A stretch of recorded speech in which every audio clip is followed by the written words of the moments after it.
Nakapanlulumo ang mga kwento ng mga namatayan sa Compostela Valley.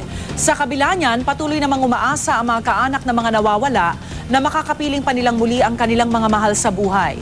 Narito ang report ni Jessica Soho.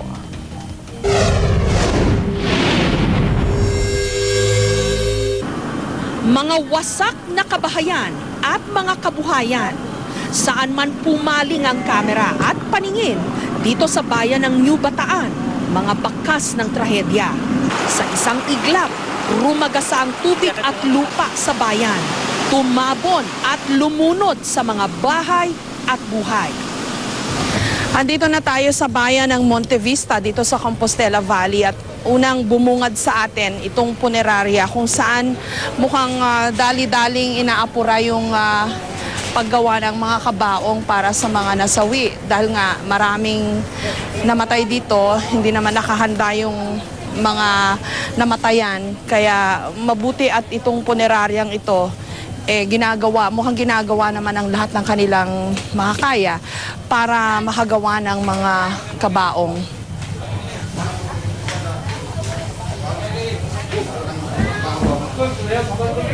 Mga malulungkot at tulalang mukha ang sumalubong sa amin dito.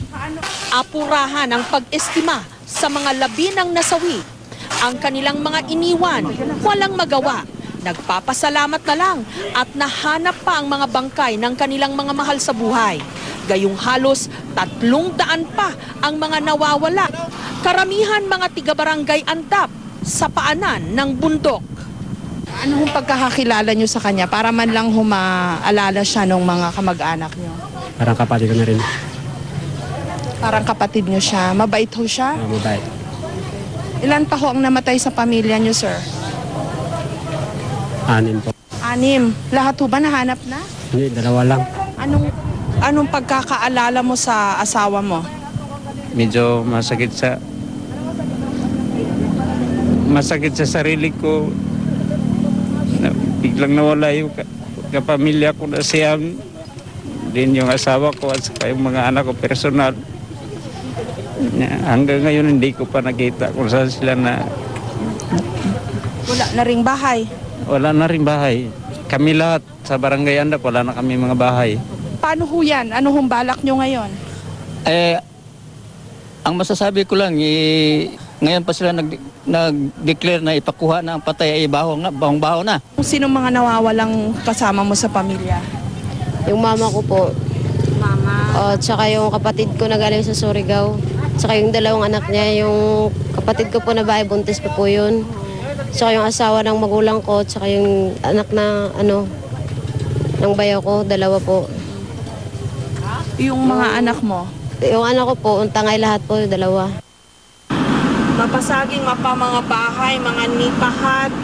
Parang tinapyasan sila lahat ng hangin.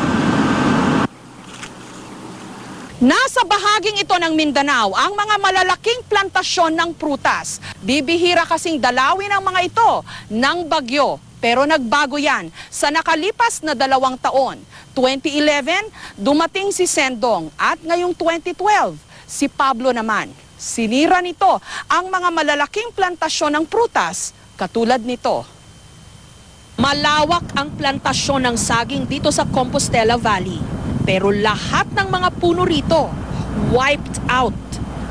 Siguradong pilay ang kabuhayan ng mga tiga rito hanggang sa susunod na ani. Para sa unang balita, Jessica Soho reporting.